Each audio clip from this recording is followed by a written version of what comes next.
widows and orphans. It is the first of its kind since the beginning of terrorism.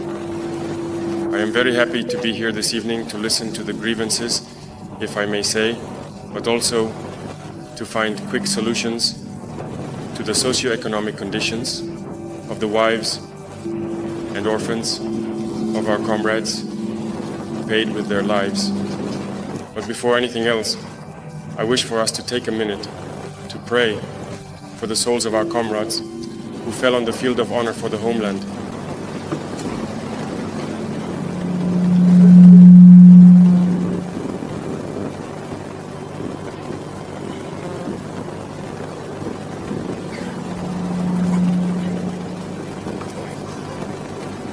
We pray for them, and we continue to pray for all those who have gone before us to the beyond, but we do not mourn them, because we do not want to continue to pity ourselves.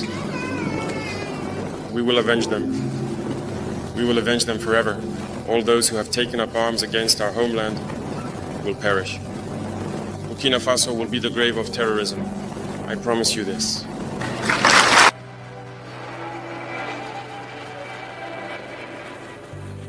We will ensure that we continue the equipping, training, and recruitment of Burkinabe youth to defend our homeland, and that we can bring the much anticipated development to Burkina Faso for the happiness of our people. So be honored for those who have sacrificed their lives so that we can be here today. And continue to pray for all those who keep fighting for our homeland to endure.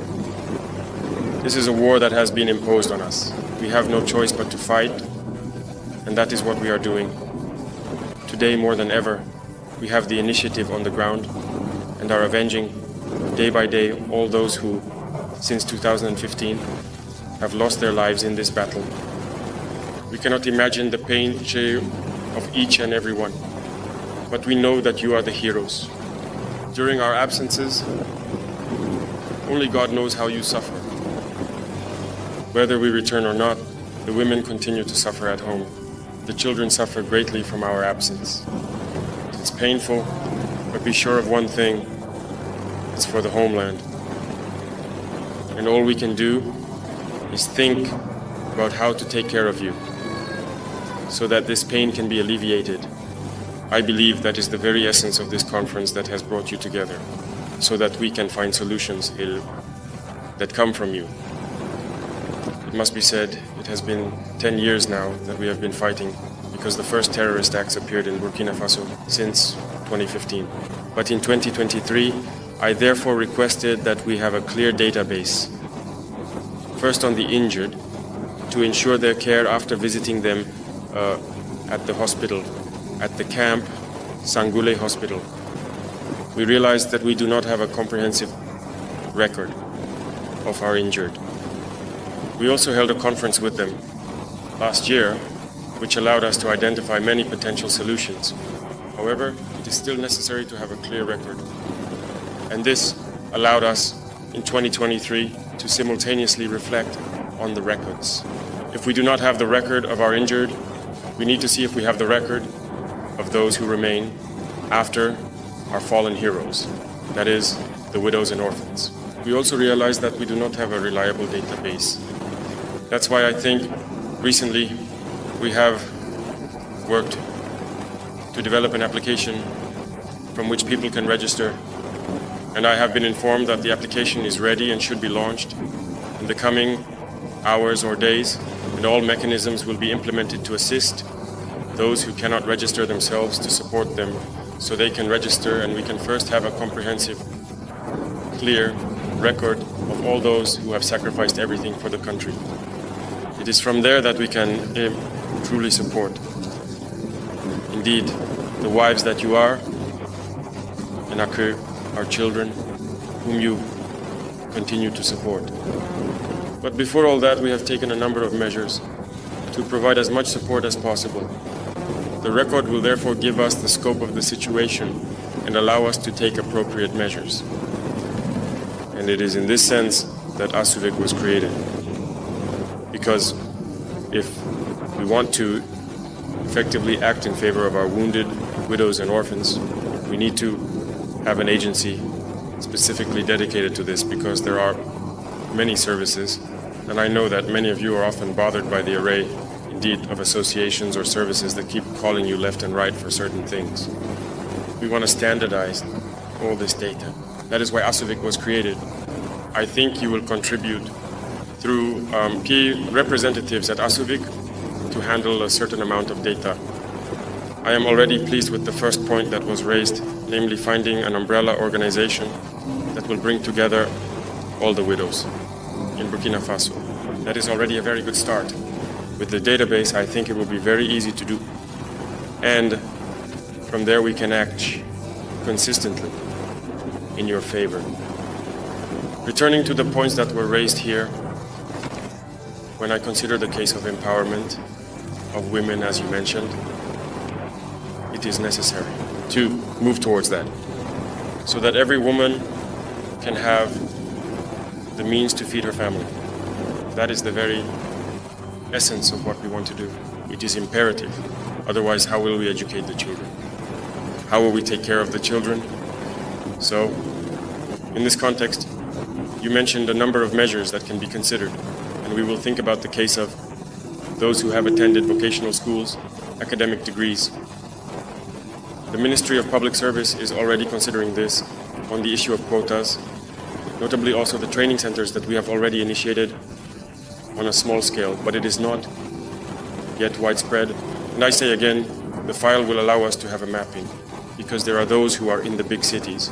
But it is necessary that through the files, we can know how many women come, for example, from Borom, how many women come from Nyangologo, how many women come from Nona, and so on. This will allow us to have, based on the geographical situation, the proportion of women, and we will be able to decide to set up specific centers in certain areas of the country to provide support.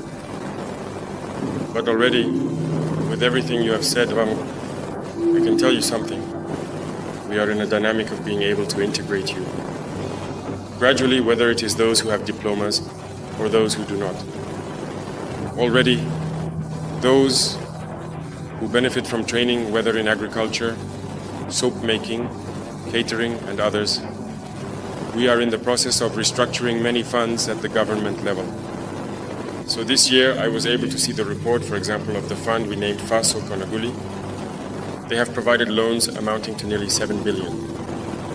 But for those who benefit from the loan, the purpose for which they take the loan, I have given instructions to redirect the loans towards quite strategic objectives. You will be able to benefit from loans in these structures. The FARF that you know well, which we are also in the process of revitalizing. This is in favor of all women. Here the file is clear. We can therefore have particular advantages so that you can also have funds there to be able to set up. There is the fund that existed for financial inclusion, which we recently transformed into an agency in the Council of Ministers, if you have been following. It has thus become the agency for the promotion of financial inclusion, and we want to equip them so they can support you. And it is truly the fund that is also dedicated to small and very small enterprises, particularly women entrepreneurs, to be able to have at least the minimum credit and be autonomous in their employment. In addition to all this, those who want to venture into agriculture or agricultural processing, we also want to replenish the Tunkafa fund so that you can apply. And once we have a clear enough file, if you apply, ASBOVIC will see how to interact with all these funds to facilitate and especially monitor what you are going to undertake. So we do not wish to just train you and leave you. We want to train you, support you to establish yourself, and enable you to work. When I take, for example, the field of soap, the one who produces soaps, it's not just about producing. Often selling also becomes complicated. So we have also undertaken measures already with Prime Minister so that our administration can consume what we process locally. Thus, instructions have either already been given or will be given so that through the umbrella organization we can consume what you will be able to process. So you will be given priority in all the markets that will be conducted at the level of all the administrations in Burkina Faso. And we are also in the process of wanting to even set up an industrial unit in the context of the supply office. There will be several industrial units for processing. Because within the framework of the agricultural initiative, we are doing a part for the military, and we are training the defense and security forces to produce. And who will process the production? It's you. And we will set up industrial units on site so that you can work in these units and be able to process what the military will produce so that it can also be distributed at the level of the Army Supply Office. So on this aspect, we are not worried. We have already taken many initiatives, and we have a fairly clear plan so that you can be employed properly and be at ease. All we ask of you is to really register on the platform so that we have a clear record. And then, as BOVIC, we'll be able to support you in everything you want to undertake. Already some industrial units have been launched, notably Texforce, which is the textile industry of the army. I think that you, the beneficiaries, have priority for all employment opportunities. So, at the level of this industrial unit in Bobo Dioulasso, I want to inform you that you have priority in these recruitments up to a certain non-technical category, particularly related to machine handling and everything involved. Therefore, many initiatives are being taken in this direction so that you can truly become autonomous. And for me, as I said, I was telling the young people and everyone, the idea is not necessarily to integrate people into the public service, because I said we need to remove the mindset of public service from our heads, but we need to be able to produce wealth. There you go. So, entrepreneurship, industries, we are engaged in this process so that you can truly have decent, permanent jobs and be able to take care of families